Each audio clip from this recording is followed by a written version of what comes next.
Center for Spiritual Living Denver for your continued support. Thank you Center for Spiritual Living Midtown Atlanta for your monthly contribution. Thank you Center for Spiritual Living North Jersey for your monthly contribution. And Suze Ajit, thank you for your very generous donation.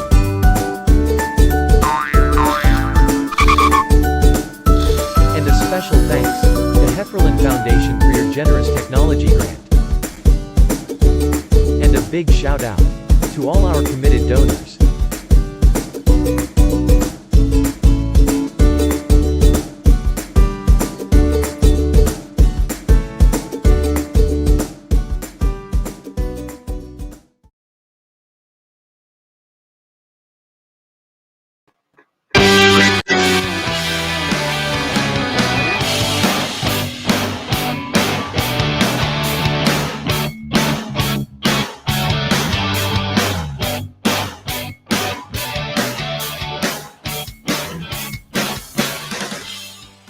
And live from our nation's capital, Washington, D.C., it is the Sunday Evening Masterclass. And now our chief instructor, best-selling author, and lecturer, the Reverend Dr. Charlette Manning.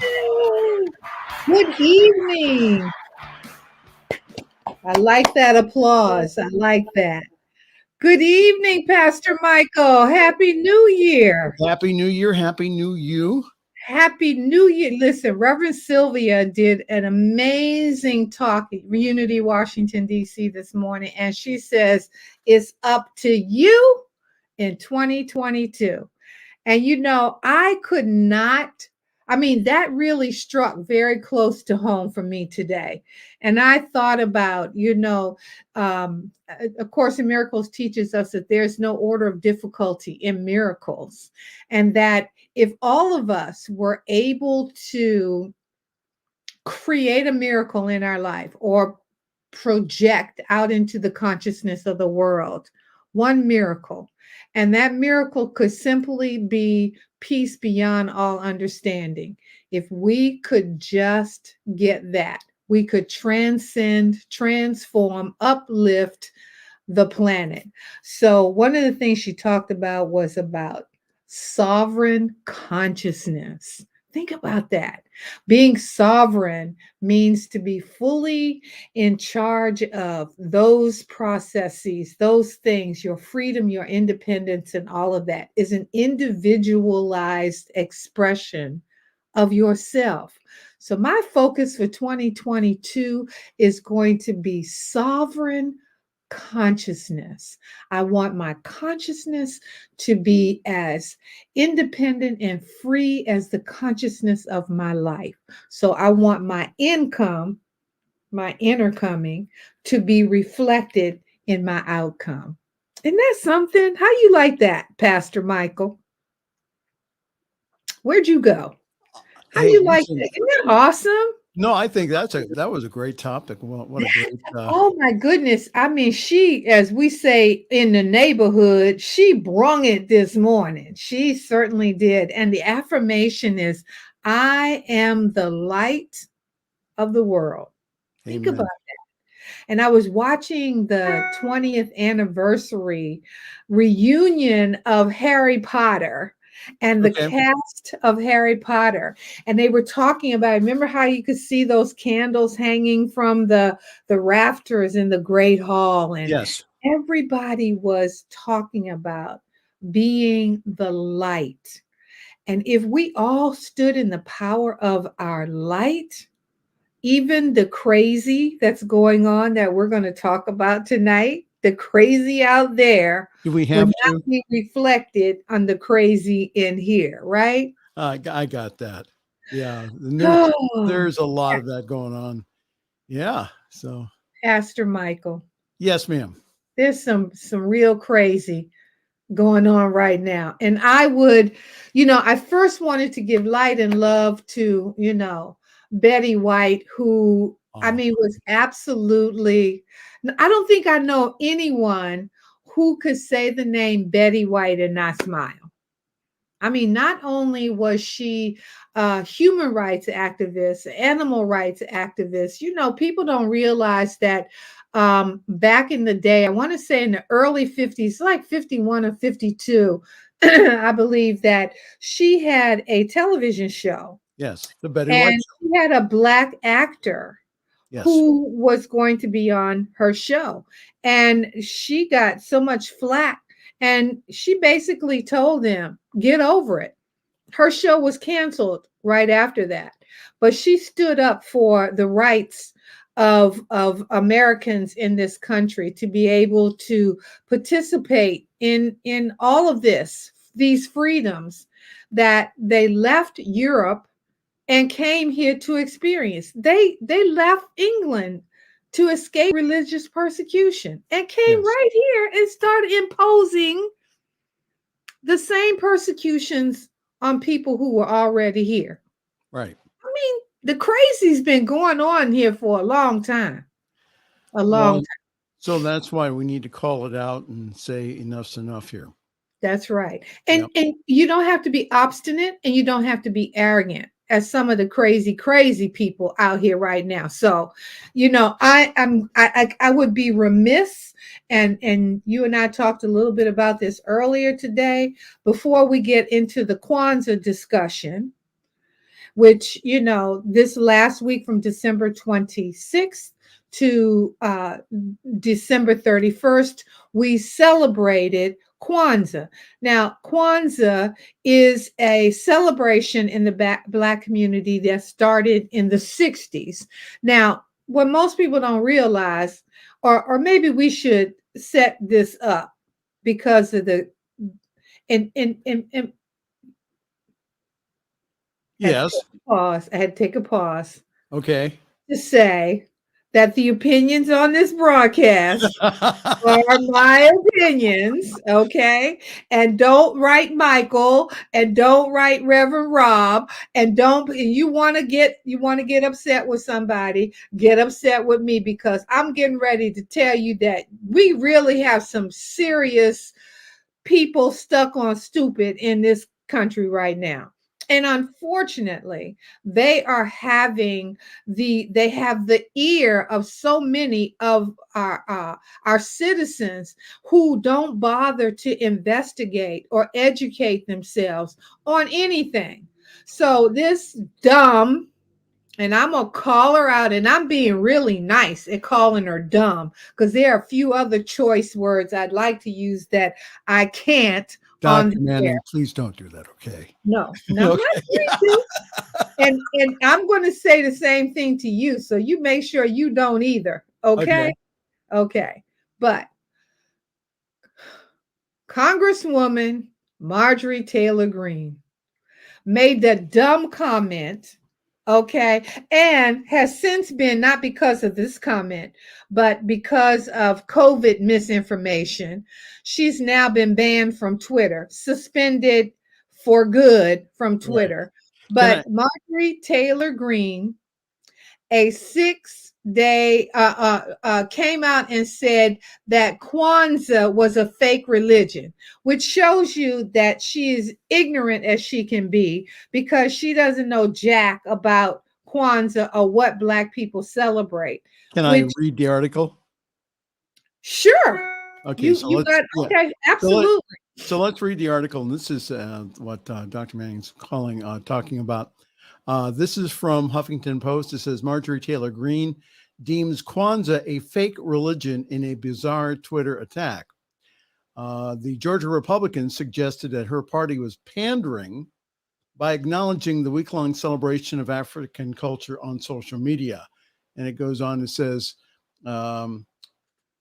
Representative Marjorie Taylor Greene from Georgia believes the GOP may be turning people away with the attempts at being more inclusive during the holidays. The far-right Republican said that the college Republicans, these again, these are the people again going to the higher learning institutions here. For Mhm. them, a frosty message late Monday after the national group marked the start of Kwanzaa in a Twitter post. that also happened to misspell the name of the festival. And what happened is that Representative Green went ahead. Let me get this back in here. All right. This is her tweet. She says, "Stop. It is a fake religion created by a psychopath," Green tweeted. "People are tired of the pandering and the BS."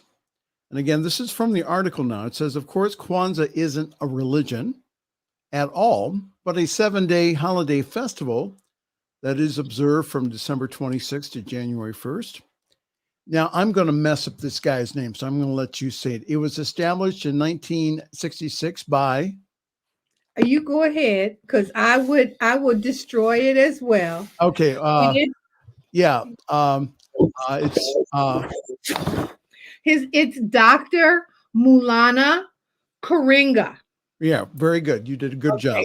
I probably, as I will, even some of the words, it's Swahili that they use the definition, but go ahead. Okay. As a way for Black people to honor their shared African roots, and it's celebrated by millions around the world alongside Christmas and Hanukkah. And it goes on and says, from his website, it says it's based upon the African First Harvest celebration, organized around the 5 fundamental kinds of activity: the ingathering of the people, special reverence for the Creator and the creation, commemoration of the past, recommitment to the highest cultural values, and the celebration of the good. Karenga said, who is now serving as the executive director of the African American Cultural Center in Los Angeles.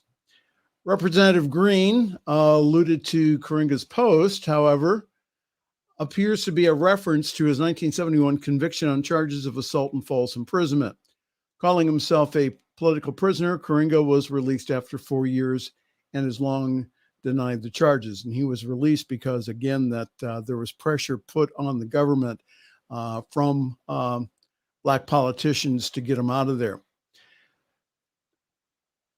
It says earlier this month, Green sparked controversy when she used a racist term for Asian Americans while attempting to argue that the Republican Party has supporters from diverse backgrounds. As of Tuesday, the college Republicans have yet to respond to Green's remarks. Instead, the group has retweeted Kwanzaa messages from a number of Republican lawmakers, including one that former president, 45. We just call him 45. 45, right, sent during his time in office. All right. So that is the news story, and you may comment, Dr. Mary. Well, I mean, you know how I feel about this. First of all, you know, we live in a culture where if you do anything that is considered out of the ordinary, then you are seeking to separate, alienate, and ostracize yourself from other people. Right. This woman runs through the halls of the Capitol of the United States with free speech mask on, with "don't censor me," but it's good for her, but it's not good for anyone else. So, you know, I had a girlfriend, Deborah Carter, from back in my Renaissance Unity days, and her the term that she often used was that sense of entitlement. And, you know, Marjorie Taylor Greene has been given permission to expose her white supremacist and racist prowess to the world. She's no different. She's been this way her entire career. And she believes that, you know, everything needs to have the white supremacy stamp of approval before you can do anything. Now, Dr. Karenga was arrested, and regardless of whether he was guilty or innocent or went to jail or whatever, he certainly is not the first minister to be exposed or to go to jail or be censored or any of those things. But it is blown up into such proportion when it is something that we've done in our community. Now, just like Juneteenth and just like Black Wall Street, Right. during segregation, people don't understand the full extent of segregation in this country. We had traditions that were created in our community so as to teach us about where we came from and the origin of how we celebrated traditions that we brought here from slavery. There's an amazing show on Netflix called High on the Hog, and I would really encourage my brothers and sisters, red, brown, purple, green, all people should get an opportunity to experience this. And this is the culture, the African cultured experience that was brought from Africa to this country during slavery. There were two principal chefs, one by the name of Hercules, and the other one, Hercules, I believe, was George Washington's chef or slave. Mhm. And oh gosh, whoop, went right over my head. The second one, I'll think of it in a minute. But anyway, they taught them how to prepare food. Macaroni and cheese, one of them, and yet Martha Washington got credit for the menus. Okay. Thomas Jefferson got credit for all of the credits that came from, us being able to, or the African American experience in culture brought to this country. Not taking anything away from white people, but simply saying there would be no South Carolina had the slaves not brought rice to this country. Right. And don't take my word for it. Please, please, please investigate this, because there's so many of these things that we don't even discuss. So we're going to talk about Kwanzaa tonight, and how Kwanzaa affected the community, as did Juneteenth was our celebration of the 4th of July. So we're going to talk a little bit more about that. I know you got some comments that you wanted to inject, and this was a reason why, over the 20 years of friendship you and I have shared, we've talked a lot about stuff like this. Yes. And people don't understand that in some instances, you're a lot more radical than I am, but we not. I haven't been arrested yet. Put you on blast right now, but to Congresswoman Representative Marjorie Taylor Greene, I would highly suggest you get some education. I don't know what school you went to, or if you used any type of common sense or getting your facts straight before you put yourself on blast. It might behoove you to get a little educated, and not to be educated by QAnon, by a university of credit standing that would assist you in understanding the history of this country. So we're going to take a quick break, and we're going to come back and talk about Kwanzaa. This is Dr. Charlette Stokes Manning here on Sunday Evening Masterclass on New Thought Media Radio Network.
Thought Media Network is on the rise.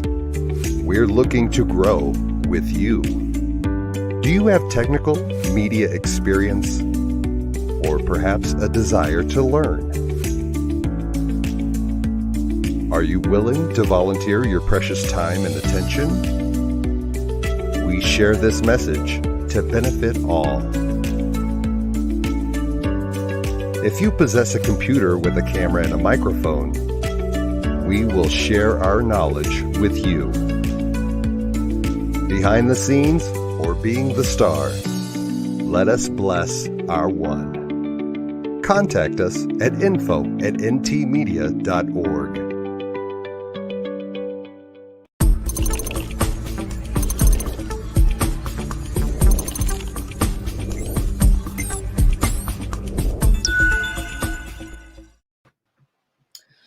Welcome back. Hey, Pastor Michael. Welcome back, everyone, to Sunday Evening Masterclass with Dr. Charlette. And we are talking about Kwanzaa. And we had actually contemplated talking about something totally different tonight, but because of the Congresswoman's comments on Kwanzaa being a fake religion, we just decided that we really needed to talk about it. For any of you guys that follow me at Charlette Stokes Manning on Facebook or on Dr. C.S. Manning on Instagram, you will know that I've done a day of Kwanzaa every day last week, kind of doing a little nugget and education on what Kwanzaa and how Kwanzaa was celebrated in the African American community. And back in the 1960s, again, when Kwanzaa, when Dr. Karanga started the Kwanzaa tradition, it was something that we did in our community. And, you know, we lived in geographic or demographic locations that were segregated for all intents and purposes. And even if you lived in a in an area where integration was prevalent, you still didn't find Black people living in white people's neighborhoods. So one of the things in Kwanzaa, and I've shared this before, everybody on your street or could be within a 4-6 block radius had rights to your behind. So if you misbehaved at one house, you could end up getting a spanking. We had spankings back in those days, 3 or 4 times before you got home. But the whole idea around Kwanzaa was the bringing together of community. There was, we honored the traditions of our families. You hear people talking about the different cuisines that were experienced. New Year's Day is a celebration in our community, and there is a tradition in our community that you have black-eyed peas and collard greens on your stove. Black-eyed peas that is about making sure that you have plenty of food to eat, and collard greens represented abundant wealth, that you had money and food that to be able to sustain your family throughout the new year. So it was always a tradition. If you came in somebody's house and they didn't have no pot of black-eyed peas and neck bones and collard greens and fat back, something was wrong. Okay, so this was how we learned to celebrate the traditions in our community. So Kwanzaa was about, experiencing nature, culture, communication, values, the ancestors, as well as our family history. Now, you also know that Black history wasn't taught in schools. So our Black history was always taught in our home. We had civics and we had government, and things of this nature that we talked about in our family. Sunday was the day that family all came together. So we always had, a big, huge breakfast on Sunday because you was in church all day. And then when you came home from church, we would sit in our living room, which you didn't sit in the living room every day. You sat in the living room and used the front door on Sundays. So this was when all families would come together and talk about the history of our families. So Kwanzaa became something that was very, it was traditional in our family, and it was never about buying stuff. It was always, Kwanzaa was about nurturing and develop. You made things for the family. You didn't go out and not to say that you couldn't, but for the most part, there was thought given to the things that you were to celebrate on those 7 days. Now, Kwanzaa, very much like the menorah, for example, was the candelabra, for lack of a better word, that we used in the Kwanzaa tradition. There were 7 candles. There's 1 black candle that is the hierarchy of the candle, and there were 3 red and 3 green candles. And each candle was lit each day. Each candle represented a tradition that we wanted to express. So, Pastor Michael, have you celebrated, been a part of any celebrations as it related to Kwanzaa? No, I have not, unfortunately. Okay. So I have often, before COVID, whenever we had Kwanzaa celebration, we would always invite someone to experience Kwanzaa who had never experienced it before. And we would traditionally talk about the things that we did for Kwanzaa. So day 1 of Kwanzaa is called Umoja. Umoja. And that word meant unity. And the unity was to strive for and maintain unity in the family, in the community, in the nation, and most importantly, in our community during the time within your race. Now, I may say some things here tonight that may rub you the wrong way, but they were really a sense of what's the word I want to use, of pride in coming up in our communities. And one of the things that people would say, jokingly or kidding on the level, as we would say, is they would say that you were a credit to your race. And that was for those people that became achievers. I was with a friend of mine yesterday, and I was dropping him off from the grocery store, and we passed this Asian lady who works in the 7-Eleven in the building there where he lives, and she has sent 2 of her sons have graduated and are now practicing dentists. She is still working in that 7-Eleven.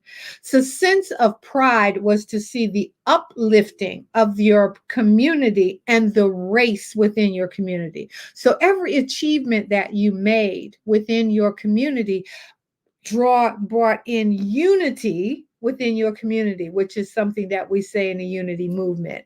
You are the you in unity, you in your community.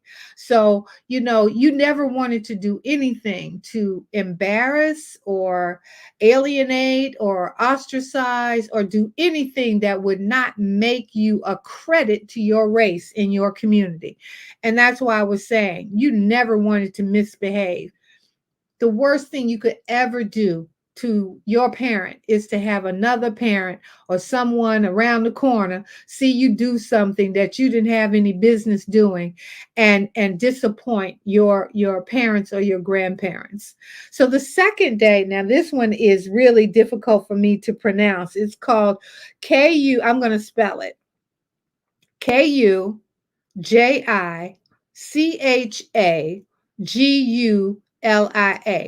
Kujichagulia. Guila.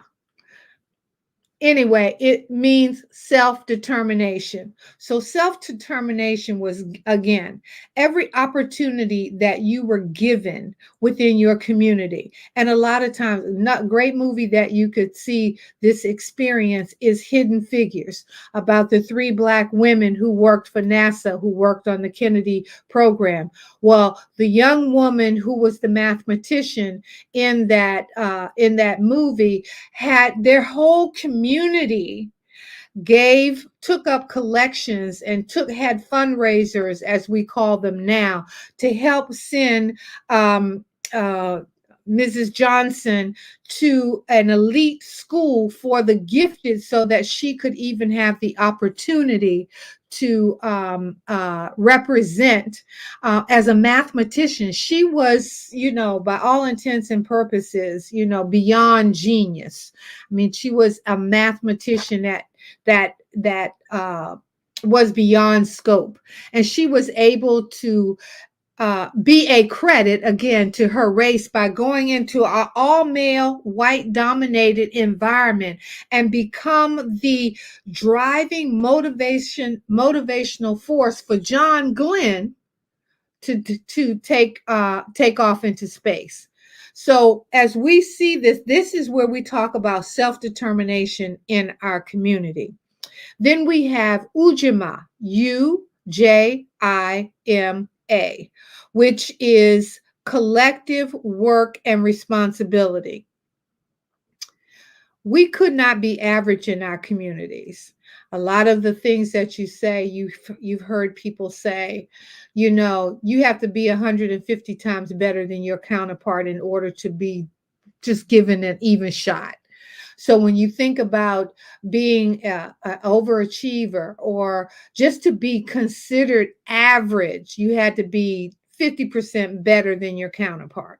So we were always, you saw that collective work and responsibility. Our education didn't stop in the schoolhouse. Our education did not stop when we walked out of that school building. We had to go home. My grandfather, I never ever forget this. Every morning, my grandfather worked for the Virginia Electric Power Company, which is now called Dominion Energy. And every morning before my grandfather would go to work, my brother and I had to come downstairs, go and get, this is before we could even eat. We'd have to go and get an encyclopedia, and we had to come in and we had to read something from that encyclopedia that we did not know. And my grandfather never graduated from elementary school, but he was one of the most gifted and learned readers I had ever known in my life.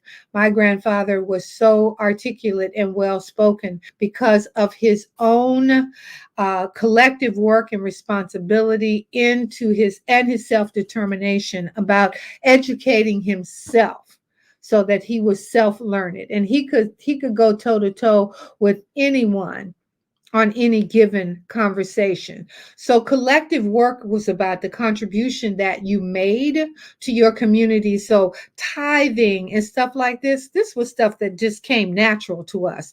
I remember laughing and saying my grandmother had an insurance policy on everybody in our family. So if somebody died in the family, you never had to worry about if they would have enough money to be buried in style, if you will. And if, again, another movie that you could go to and watch and see and understand with Imitation of Life, that you would see that we all had a role in the upward mobility of our community.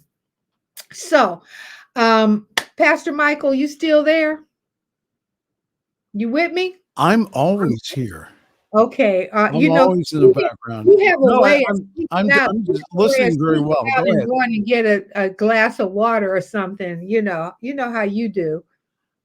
No, not during the Sunday evening masterclass. If you go ahead and you don't get every minute of the Sunday evening masterclass, what happens is you lose it. You miss a very important part. So get your glass of water during the announcements, during the program, the the That's right. advertising. Yeah. That's right.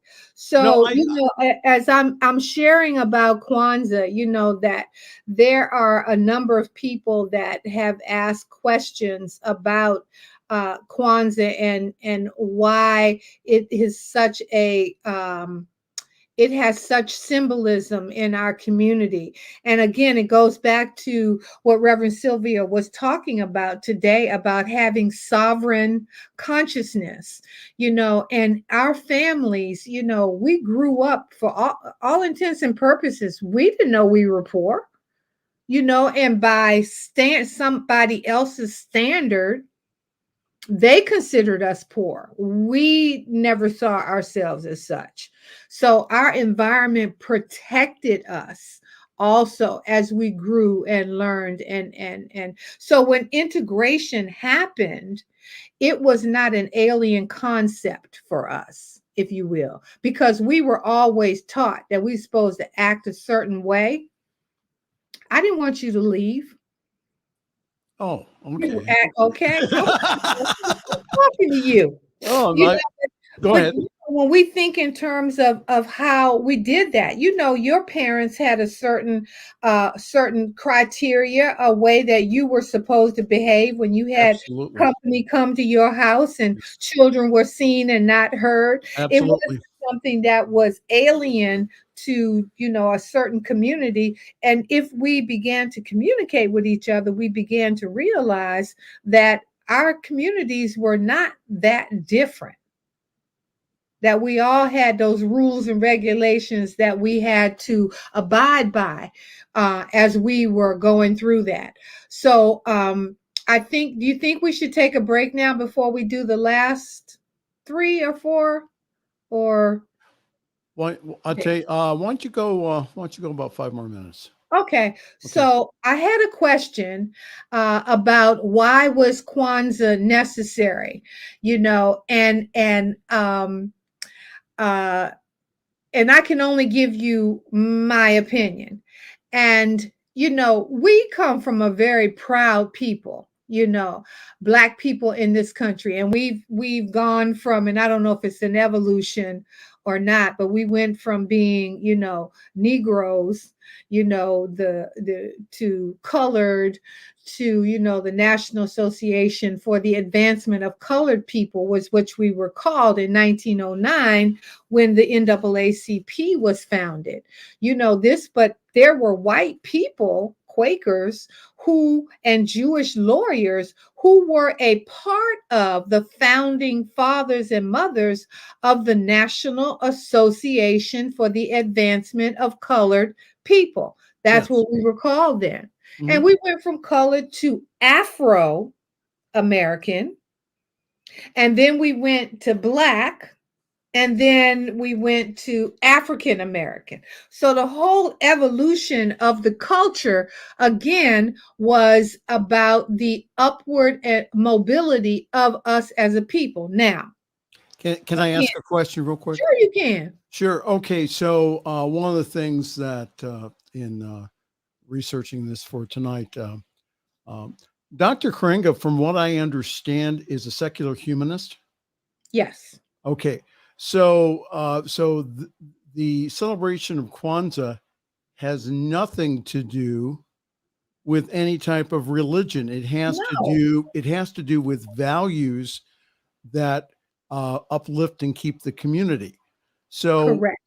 that's, I do not understand why a representative of the House of Representatives would make such convoluted statements that have no truth in it whatsoever. Yes, Dr. Kringa had a past, don't we all? Who doesn't? And that he has spent again the rest of his life earning not one but two PhDs, Mm-hmm. writing But not only that, he Go ahead. still to this day, he does not. He believes that he doesn't accept the fact that the charges that he was arrested for. So it's not like there ain't no Black people in jail that didn't commit the crimes that they were accused of. So, but as I said, suffice it to say, regardless of whether he did it or he didn't do it, he contributed to the upward mobility and the self pride of a race of people who are the only race of people, by the way, who came to this country against their will and with a job. Mm-hmm. The only race of people. So, in order to uplift the collective consciousness, which is sovereign consciousness, as Reverend Sylvia was talking about today, is to give you a sense of pride in the achievements that your community has given. So we know that there are many things that have transpired in our community that we have been inventors of that we've never gotten credit for. We know that. We're going to talk a lot about that in February when we do Black History Month.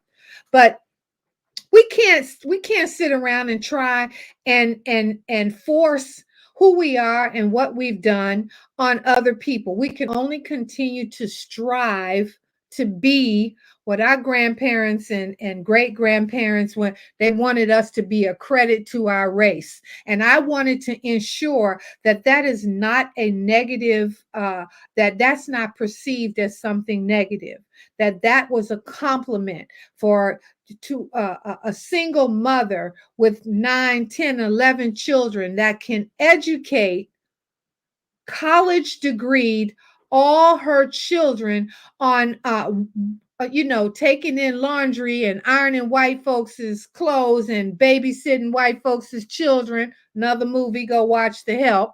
You have all of these where our stories are being told.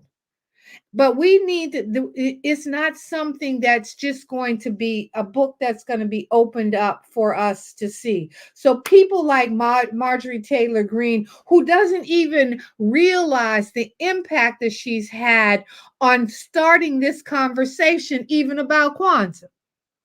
You see, what she meant for evil, God will make for good. You see what I'm saying? Oh, So absolutely. we're talking about Kwanzaa now, when ordinarily people would not have had 2-3 things to say about Kwanzaa. So let's take a quick break, and then we're going to come back and we're going to finish up with Kwanzaa and answer any other questions that Pastor Michael or any of our audience members would have. So this is Sunday Evening Master. Hold on. Before you go into your announcement. Yes, sir. If anyone would like to comment, you need to go into the New Thought Media Network StreamYard, not mine or Charlette's or anyone else's. So if you have anything that you would like to ask Dr. Manning this evening, please come into the New Thought Media Network Facebook page, and there you can go ahead and you can put your comments. Go ahead. You're doing good. Okay, awesome. Okay, so I said we were going to take a quick break on the Sunday Evening Masterclass with Dr. Charlette on the New Thought Media Network.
New Thought Radio, music from all your favorite New Thought artists.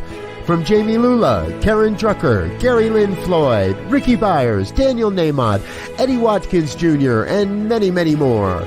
24/7 New Thought Radio. Positively inspiring.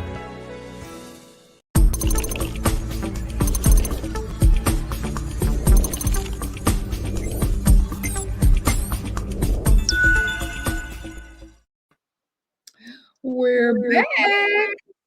Thank you all for joining in this conversation tonight on the tradition of Kwanzaa. Just to reiterate, Kwanzaa is not a religion. It is a celebration in the African American community. And what I wanted to say too is, I people say, call us African Americans now. That's the coin phrase right now. When in fact, we are Americans of African descent. So when you say African American, you're talking about Charlize Theron, the actress. She's from South Africa, who has now become an American. So she is an African American. Yes. We are, does that make sense? Oh, absolutely. We are Americans of African descent. Does that make sense? So I like to just kind of throw that in there just for a little bit of edumacation, as my aunt would say. We need to educate these children, right? Yes, So, amen. yeah, amen. That's right. Bring it all home. Okay. So we were talking about Kwanzaa and the tradition of Kwanzaa in our community and why it was so significant as Juneteenth. And we had the Christmas tree and the Santa Claus and all that. But Santa Claus was a white guy with a white beard and a red and white suit. And look, wasn't no white guy coming down. No. First of all, we ain't had no chimney. So none of that was going to be happening at our house. So we needed to get more clarity around what Kwanzaa represented. So it was much easier to teach Kwanzaa than it was to deal with this white guy coming into our neighborhood one time a year to bring us these Christmas presents. And Mom and Daddy wanted you to know that there was a bill that came That's right. with those toys, so you wasn't getting nothing for free. Yeah. So what we used to, when I was training Santa Clauses and helping Santa, because Santa can't be everywhere in December, so I used to help. So, but we used to have these guys, black guys. We called them Soul Santas. Mm-hmm. Oh man, they were absolutely the best, and still are. Yeah, going out there, and I think that having people of their culture, to go ahead and to say, what they wanted, and so I think that was a really good thing. Again, if you take a look at all the different cultures around the world, again, they always had some type of gift giver. Okay, exactly. So and, okay, go ahead. I mean, but you have somebody like Megyn Kelly, who said that everybody knows Santa is white and Jesus is white. I mean, she said this on television to she is not historically correct, though. Absolutely not. But I'm saying Jesus was extremely he was extremely brown or even black complexion. All you got to do is look at the history. I mean, you cannot come from that part of the world, I don't care who you are, and have blonde hair and blue eyes. That's just not possible. So again, we had to use traditions like this in order to explain to young, impressionable minds that we came from kings and queens. Yes. That we came from the Garden of Eden. It was in Africa. I mean, so all of these things. But you got people out here, the Marjories and the Megans, that are out here that are spewing this. And it's a need for them to believe in order to maintain power and control. But back to Kwanzaa. Okay. So Kwanzaa, the next word on the, the fourth day of Kwanzaa is Ujamaa.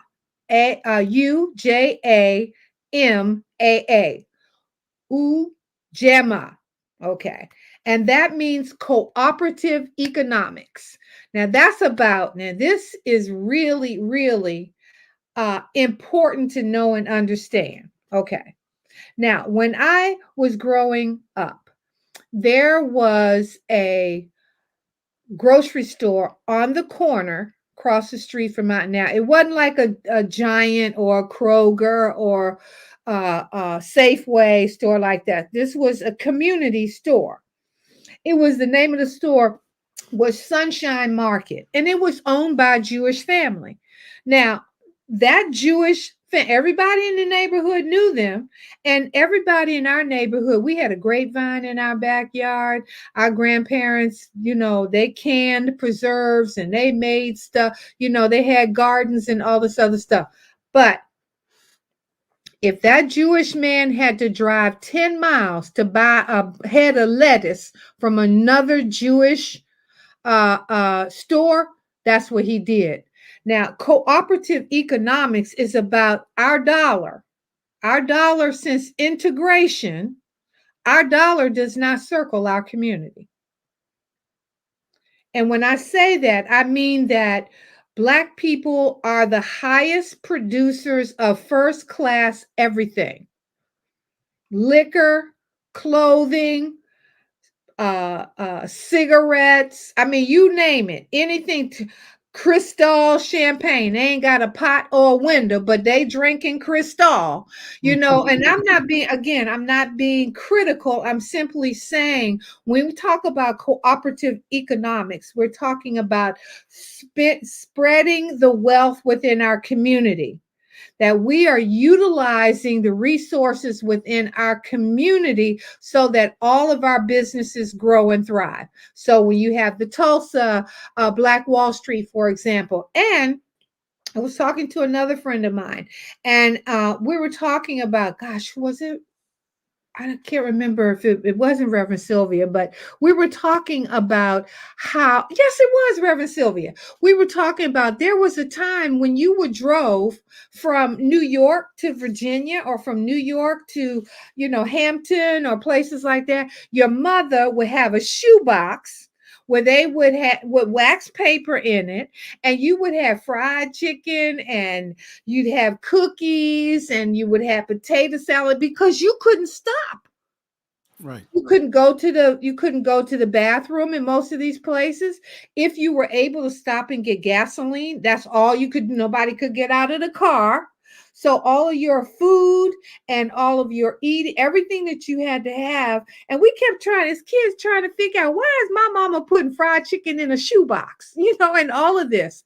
But they made our experiences enjoyable, even though it was in a very trying time. So the whole thing around cooperative and economics was, and again, I remember the very first car dealership owned by a Black person in Alexandria, Virginia, in the late 50s. All Black people bought their cars from them because you couldn't buy it anyplace else. But integration came along, and then they were going after this new business, right? So, and that's what I'm saying. We've lost touch with that whole cooperative economics within our own community. So I know we're right. I want to make sure Nia is the next one. Nia is the 5th day of Kwanzaa, and Nia is about purpose.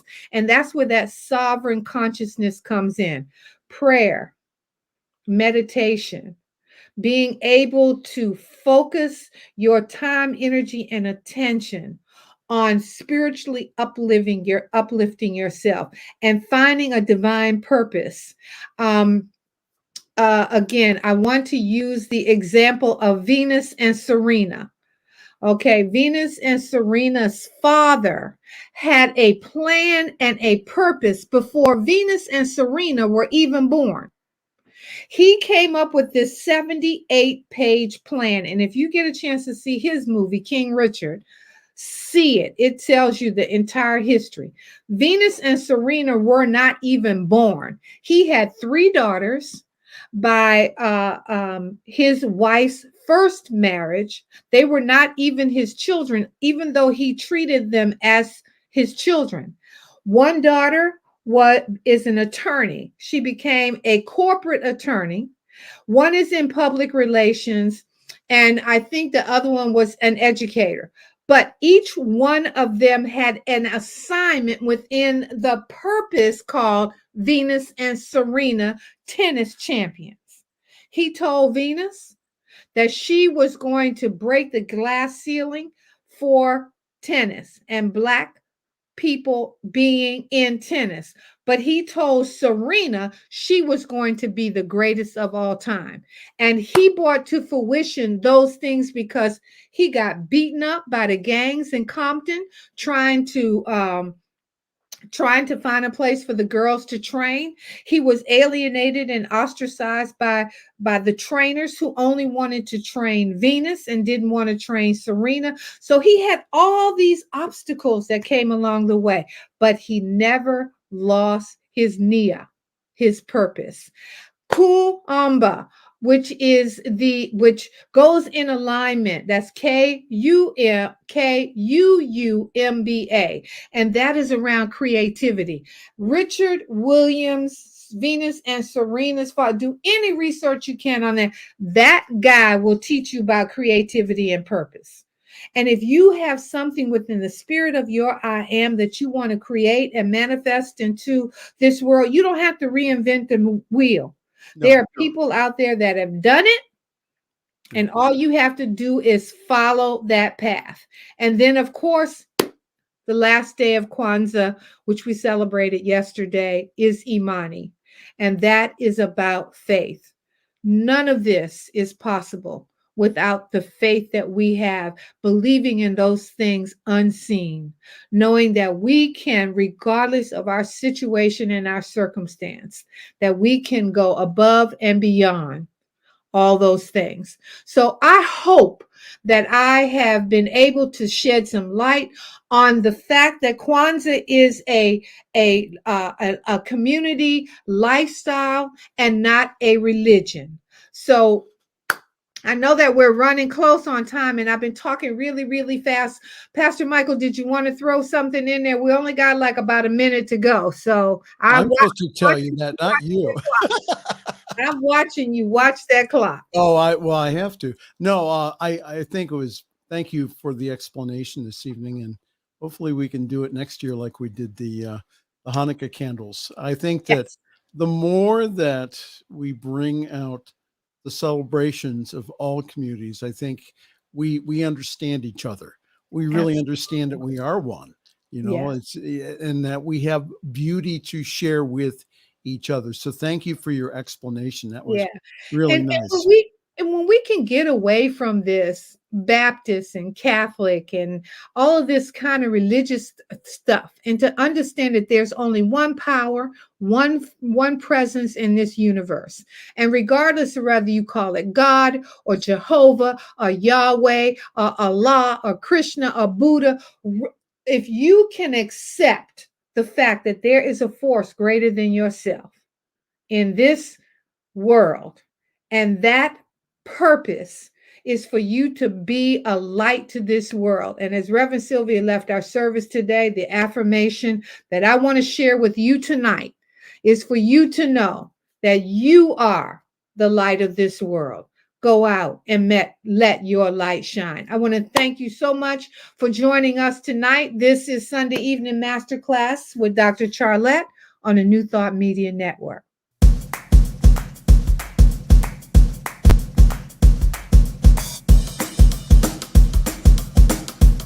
Thank you, Center for Spiritual Living Denver, for your continued support.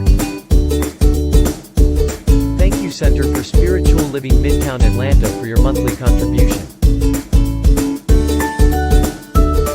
Thank you, Center for Spiritual Living North Jersey, for your monthly contribution. And Suze Ajit, thank you for your very generous donation.